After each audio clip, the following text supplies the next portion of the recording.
C'est sur les stations essence dans Paris. Alors, effectivement, nous parlons des stations essence dans Paris, puisque 4 vont fermer.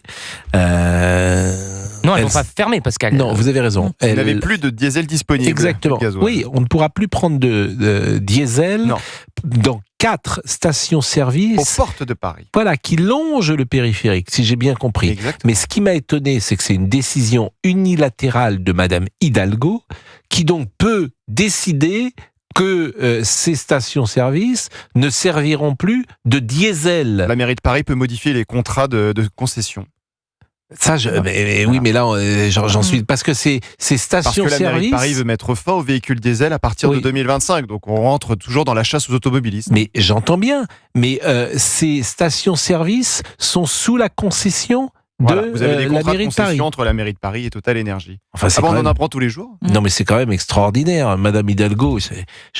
Ça montre quand même une psychologie, une rigidité, une manière de prendre. Alors, en plus, la décision a été prise du jour au lendemain, manifestement. La décision avait été annoncée au mois de juin. Elle avait été reportée parce que les Jeux Olympiques arrivaient, donc forcément, ça pouvait être un peu problématique. Et donc, la décision est opérationnelle depuis hier. Le seul problème, c'est que vous avez les véhicules de police, de pompiers, de secours qui roulent toujours avec des véhicules diesel. Le parc met du temps à se renouveler. Par contre, pour la mairie de Paris, aucun problème, ils ont changé leur parc de véhicules. Mais quand elle est partie à Tahiti, Madame Hidalgo, elle prenait du diesel ou c'était un avion électrique? C'était un avion électrique. Bon, Alain est avec nous. Bonjour Alain. Bonjour Pascal. Et merci d'être avec nous. Comment allez-vous? Mais ça va très bien. Qu'est-ce que vous faites dans la vie, Alain? Entreprise de déménagement à Alfortville dans le Val-de-Marne, donc pas très loin de Paris. Donc vous, par exemple, vous allez être peut-être ennuyé par cette décision. Sinon que vous pouvez prendre du diesel ailleurs quand même. On va prendre du diesel ailleurs, ça c'est une évidence. Quand on a des rendez-vous à l'intérieur de Paris, donc il va falloir regarder la jauge d'essence pour pas tomber en panne. Et Porte d'Orléans par exemple, où on y va assez régulièrement, donc on va devoir aller ailleurs une dizaine de kilomètres ou 5 ou 10 kilomètres. Simplement, ça va être une horreur parce qu'on va attendre, parce que toutes les Portes d'Orléans par exemple, il y en aura plus, donc il y aura beaucoup plus de monde ailleurs. Donc est-ce qu'il y aura du diesel et si oui, à quel tarif? Parce que ça va augmenter bien évidemment. Tout ça, ça rentre en jeu. Ça devient horrible en fait. Ça devient horrible. C'est ce qu'elle veut. C'est ce qu'elle veut, Madame Hidalgo. C'est ce qu'elle veut. Elle veut que vous ne rentriez elle est en train plus. de réussir. Elle est en train de réussir en fait. Et c'est assez hallucinant, quoi. On peut plus bosser nous en tant qu'artisans pour rentrer dans Paris. Ça devient une horreur. Elle ne veut pas elle ne veut que ces bobos. Vous restez chez vous. Voilà, les pauvres dehors. Ils n'ont pas le droit de rentrer dans Paris. Voilà ce qu'elle veut, madame. Il y a une entreprise, il y a des elle veut des bobos à bicyclette. Oui, bobo à bicyclette, surtout sur le périphérique, bientôt maintenant. Donc ça va être drôle, ça. Je caricature évidemment, mais Laurent Tessier a fait une excellente chronique. C'était hier matin, je crois, à 6h15 ou avant-hier matin. Il soulignait que les personnes qui seront les plus impactées sont précisément les gens les moins fortunés, ceux qui ne peuvent pas habiter Paris et qui doivent entrer dans Paris régulièrement. Alors, sa chronique concernait le périphérique, où on va passer de 70 à 50, et ça concerne uniquement les gens qui arrivent à 5h du matin. Celui qui habite dans le 7e arrondissement, il est tranquille, il se lève un peu plus tard, il n'aura pas de soucis. Et déjà, le périph' est embouteillé. Mais celui qui se lève à 4h ou 5h du matin pour entrer dans Paris, parce qu'il bosse, parce qu'il n'a pas les moyens d'entrer dans Paris, celui-là, il va payer cher, si j'ose dire. C'est ça, c'est ça. Allez voir, oui, mais elle est réélue. Alors, elle est réélue par des gens qui sont des bobos à vélo. Alors, moi, je suis pas voté pour elle. Et moi, j'habite Paris, mais l'entreprise, si vous voulez, est à Alfortville dans le Val-de-Marne. Donc, tous les matins, 6h30, 7h, ok, très bien, on prend le périph', ça passe encore. À partir de 7h15, c'est fini, on n'en parle plus. Mais on peut plus rentrer. Dans Paris, c'est ce que j'ai expliqué à Olivier là tout à l'heure. Elle ne veut plus, elle a gagné. J'ai une entreprise de déménagement, les clients qui sont à Paris, je veux même plus les voir. Je fais que des visios maintenant parce que ça c'est une perte de temps, mais vous pouvez même pas imaginer de rentrer dans Paris, dans le 10e ou dans le 11e arrondissement, on n'y arrive plus. ça n'est plus possible, il n'y a plus de stationnement, il n'y a plus rien. On met 1 heure, 1 heure et quart pour faire 4-5 kilomètres. Une fois qu'on est arrivé, il faut trouver une place. Quand on a une place, ça coûte 10 € de l'heure. Non, peut-être pas 10 €, mais 7 ou 8 € de l'heure sans aucun problème. Mais c'est une stratégie, vous dites. Par exemple, si elle nous écoutait, Madame Hidalgo, dans son bureau, avec Monsieur Béléard, mais il serait ravi. Il dirait voilà, on a ennuyé les gens, ils viennent plus, on a gagné. Voilà ce qu'il dirait. Voilà, on en est là. Voilà. Et on fait de la vie. Voilà, on fait de la visio. La prochaine fois, les Parisiens n'ont qu'à sortir Madame Hidalgo. En 2026. Hein. Écoutez, on verra déjà le mode de scrutin parce que ça sera difficile. Il devait y avoir une réforme du mode de scrutin pour Paris, Lyon, Marseille. Finalement, je suis pas sûr que ce soit à l'ordre du jour avec la majorité présidentielle telle qu'elle est dessinée aujourd'hui ou la majorité telle qu'elle n'existe plus à l'Assemblée nationale. Et puis, à votre avis, 4 stations-service, mais ils vont continuer, ils vont aller jusqu'au bout, parce qu'il y en a une vingtaine, là, environ, à Paris, mais ils vont le faire, les 20 à Paris. Le diesel, donc, en fait, là où Laurent m'a étonné, il n'y a plus de diesel à partir de 2025 dans Paris ? C'est la volonté d'Anne Hidalgo. Elle l'a répété à plusieurs reprises dans des interviews. Elle souhaite mettre fin à l'arrivée des véhicules diesel dans Paris. Enfin, il y a plein de gens qui ont un véhicule diesel. En 2025, on ne pourra plus rouler dans Paris avec un véhicule diesel. C'est la volonté qu'elle a exprimée à plusieurs reprises. Donc après, pour savoir comment ça va être possible, ça me paraît il faut poser la question à la mairie. Ça me paraît très compliqué. Et la place de la Concorde, en fait, de toute façon, c'est simple, tu peux plus circuler dans Paris. Donc tout le monde le sait. Donc c'est terminé. À vélo seulement. À vélo, une trottinette ou à pied. Voilà, comme disait. Ça vous dirait bien, ça, Pascal. Quoi ? Une petite trottinette comme ça le matin. Il faut se respecter quand même dans la vie. Mon grand-père reviendrait sur Terre, il verrait des gens de 40 ans avec une petite trottinette et puis des costumes qui s'arrêtent au mollet et se balader comme ça. Je veux dire, vous trouvez que c'est bien de se balader comme ça ? On n'est pas des enfants, quoi. On n'est pas des ados.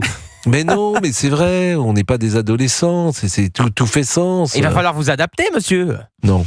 D'accord. Je préfère aller à pied, j'irai dans le... Comment s'appelle ce qu'il y a sous terre, là, le métro. Le métro. Voilà, je cherchais le... Ça fait longtemps que vous n'avez pas pris celui-là. Je blague. Ça fait combien d'années que vous n'avez pas pris le métro ? Vous avez tort, parce que je prends régulièrement le métro. Non. L'ouverture des ventes de billets SNCF hier pour les vacances de Noël. Ne perdez pas de temps si vous voulez obtenir des billets les moins chers. Plusieurs personnes critiquent les prix sur les réseaux sociaux et parlent d'augmentation. Est-ce que vous faites le même constat ? La SNCF se défend de toute nouvelle hausse. Elle parle d'une augmentation des tarifs des TGV début 2024 pour proposer plus d'offres, financer les investissements. C'est vrai que c'est très cher. Si vous prenez votre billet au dernier moment, c'est cher. Bon, si vous avez une carte, c'est moins cher. Et si vous prenez en avance, c'est moins cher. Mais au dernier moment, c'est très cher. Si vous voulez aller, par exemple, à Bordeaux, aujourd'hui, vous voulez aller à Bordeaux, en première, ça doit être... 200 et quelques euros ? Non. Je pense. Vous citez toujours Bordeaux, c'est fou. Ah oui, non, non mais même pour aller en Bretagne, c'est de plus en plus cher. Bon, Marie-Agnès est retraitée. Et elle va... bonjour Marie-Agnès, vous avez pris des billets ? Non, je n'en prendrai pas. Pourquoi ? Parce que c'est beaucoup trop cher. Vous voulez partir où ? Vous voulez partir où ? Moi, mes enfants m'empêchent de conduire maintenant sur des longues distances. D'accord, mais vous habitez où ? Si je veux aller à Saint-Jean-de-Luz et autres chez des amis... alors, Saint-Jean-de-Luz, je vais rentrer dans parce que j'ai l'application. On va voir, Saint-Jean-de-Luz... Ça me coûte beaucoup plus cher que de descendre en voiture avec le péage. Saint-Jean-de-Luz. Et vous partez d'où ? Saint-Jean-de-Luz. De Paris. Alors, Paris, je vais vous dire combien ça coûte exactement. Là, je suis en direct. En première classe, parce que je ne voyage qu'en première classe. Je suis snob, je suis une retraitée nantie, n'est-ce pas ? Donc, écoutez, Paris. Et vous voulez partir quand ? Par exemple, le 30 décembre. Le 30 décembre. Alors là, je peux vous dire, novembre, le 30 décembre, c'est un lundi. 30 décembre. Oui. Voilà. Et vous voulez, hop, appliquer. Je vais vous dire ce que... Bon, est-ce que vous voulez retour ? Oui, le retour aussi. Attendez, Pascal, vous avez une carte de réduction ou pas ? Non, j'ai pas de carte de réduction, j'ai rien du tout là. D'accord. Retour. Vous voulez revenir quand ? Le 3 janvier. Le 3 janvier. Appliqué, je mets sur le truc et je vois les prix. Alors, je vais vous dire, le train... Bon, alors, vous pouvez partir le train... Quel prix vous paraît raisonnable ?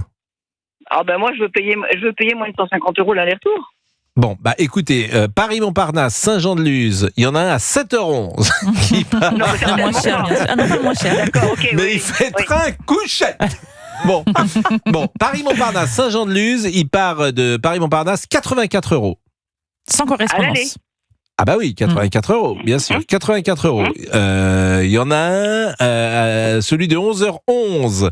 Il est à 138 €. Avec une correspondance. C'est mes heures. Il y a une correspondance, pardonnez-moi, il y a une correspondance. Et en plus, il y a une correspondance, d'accord. Mais là, j'ai l'impression que c'est deuxième en plus, non ? C'est seconde classe, ouais. Ouais, c'est seconde classe, là. C'est 123 €, Et en seconde première, classe. 156, à peu près. Comment vous faites, vous, je clique, faites la première je clique sur le billet, puis après, il me propose la première classe. Ah oui, d'accord.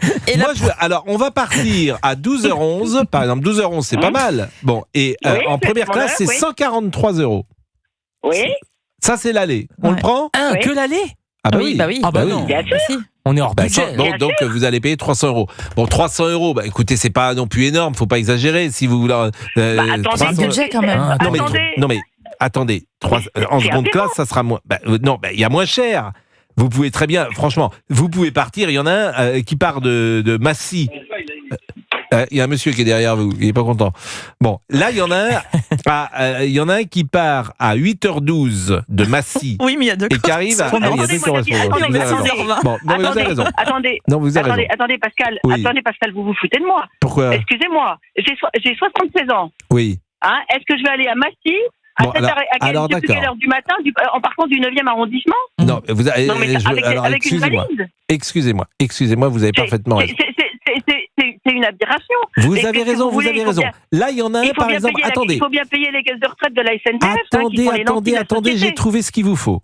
Il y en a un à 16h11 qui part de Paris-Montparnasse, qui arrive à 20h32 à Saint-Jean-de-Luz, et celui-là, il est à 109 €.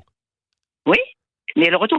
Mais c'est même pas le prix d'un aller en voiture. Et en première classe, il coûte 115 €. Il n'y a aucune différence entre la seconde et la première classe. C'est quand même très... Franchement, 115 €. Et vous partez le 30 décembre à 16h. Elle arrive à 20h32, quoi. Donc, ça gâche un petit peu. Bah, si, c'est tard pour arriver. Si vous voulez. Non, mais si vous voulez. Ça me coûte moins cher en voiture. Oui, mais enfin, écoutez, franchement, alors, je vais vous dire, quel est votre prénom ? Marie-Agnès, sérieusement, à 76 ans, vous n'allez pas faire Paris-Saint-Jean-de-Luz, 10 heures de voiture, vous devez aller voir qui le 30 décembre ? Mais vous l'aviez fait, mais vous étiez peut-être... Ah, mais là, aujourd'hui, vous avez 76 ans. Je l'ai encore fait il y a 3 ans. Oui, mais aujourd'hui, vous en aviez 73. J'ai tous mes points, j'ai tout. Oui, mais vous allez... Ce que je fais maintenant, c'est que je fais une... Maintenant, ce que je fais, c'est que je fais une étape. Je fais une étape chez des amis en Creuse. Eh bien, alors, d'abord, je vais vous dire quelque chose. Quand vous dites que ça vous coûte plus cher en train qu'en voiture, je ne suis pas sûr. 100 €... Bah pour aller sur Saint-Jean-de-Luz, vous n'êtes pas loin des 100 € entre les péages et l'essence. Je ne sais pas quelle voiture vous avez, ou c'est une voiture à pédale que vous avez. Mais vous... Non, j'ai pas de voiture à pédale, j'ai une Peugeot 208. Et à essence ? Oui, bien sûr. Bah écoutez, vous faites le plein, excusez-moi, il vous faut au moins un plein et demi pour aller jusqu'à Saint-Jean-de-Luz, et il y a du péage. Donc on est au même prix. Donc ça, c'est pas un bon argument, Marie. Pas un bon argument. Non, Pascal, j'ai un message de la direction. Oui. Alors, si vous aussi vous voulez que Pascal Pro réserve vos billets de train, appelez Europe 1, il le fera avec plaisir. Bon, restez avec nous. Moi, je trouve pas que ce soit excessif. Par exemple, je vous cite un billet de train seconde classe pour aller à Saint-Jean-de-Luz qui part de Paris-Montparnasse, qui est payé 108 €. Ça me paraît pas excessif. Voilà. Ça me paraît pas excessif. Je vais vous donner un exemple. Cet été, je suis partie retrouver, pareil, mes enfants qui ont exigé que je descende par le train à Noirmoutier. Donc, je suis descendue à La Rochelle. À Paris, La Rochelle, en aller-retour, ça m'a coûté 190 €. Si vous pour aller à Noirmoutier, si vous allez à La Rochelle, c'est quand même très étrange. Il est 12h29. On revient tout de suite parce qu'il faut descendre à Nantes pour aller à Noirmoutier. 12h29. À tout de suite. Avant de dire au revoir à Marie-Agnès et nous parlions de la cherté des billets SNCF, je vous signale que Maria Carey a publié une vidéo hier sur les réseaux sociaux. Nous avons cru que c'était le lancement officiel des chansons de Noël. On est quand même le 3 octobre. La chanteuse a déclaré que ce n'était pas le moment, pas encore. Il n'y aura donc pas de diffusion de la chanson All I Want for Christmas is You. Écoutez Maria Carey. This is your captain speaking. Welcome aboard, Mariah. We are headed to the North Pole. Not yet. Sorry. C'est tout ? Elle a dit pas encore. Elle a dit pas encore. Pas encore. Not yet. C'est une Fausse ouverture. vidéo très Not yet. C'est dommage. On y a cru hier. J'avais très envie de. Oh non.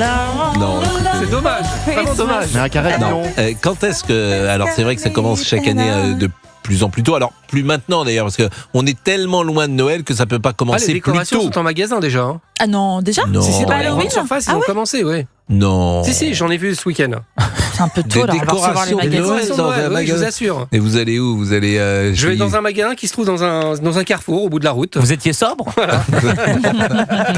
Bon, on attend les décorations de Noël à Nantes cette année. On ne sait pas ce que la maire de Nantes va nous réserver. L'année dernière, il n'y avait pas le droit il n'y avait pas le Père Noël, c'était la mère Noël l'année dernière parce qu'il fallait déconstruire le Père Noël. On n'a plus Mais- le droit de dire Noël, de toute Alors- façon à Nantes. Oui, alors je sais pas comment ça va se passer cette année. Généralement, c'est fin octobre, début novembre que s'ouvre la période de Noël. Voilà, c'est là. On peut pas imaginer le 3 octobre chanter déjà des chansons de Noël. Mais je vous avais dit que ma fiancée, le sapin de Noël a fait le tour de l'année. Je vous avais raconté cette affaire. Oui. Ah oui. Elle ne l'enlève jamais, oui.